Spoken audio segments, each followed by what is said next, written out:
Мен Сатыбалдиева Кенжекан, коррупция жана паракордукка каршы иллюстрация коомдук менин Нарын областы боюнча төрайымы.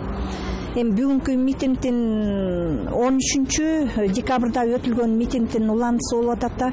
Себеби дегенде ошол өтүлгөн митингде биз резолюция кабыл алганбыз.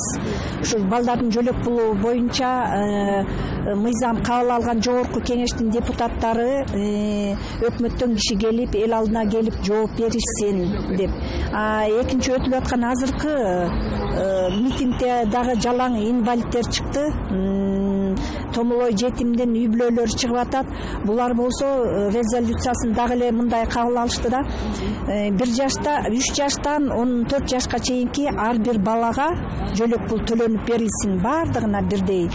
Экинчиден булардын максаты жогорку кеңештин ушул мыйзамды ойлонбостон туруп жазган эл шайлаган депутаттар келип эл алдына жооп беришсин.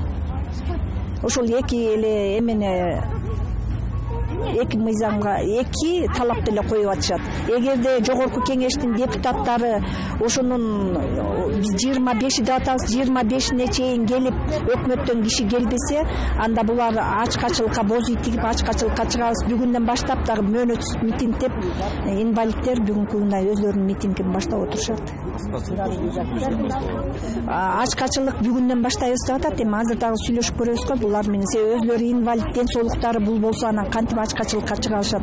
Андан көрө ойлоп атабыз, 25-не чейин жана жогорку кеңештин депутаттары өкмөттөн кишилер келип, ушуларга бир түшүндүрүү иштерин жүргүзүп, ушул кишилер менен сүйлөшүп кетпесе, оорулуулар, инвалидтер кандай күн көрөт эгерде ачкачылык жарыяласа.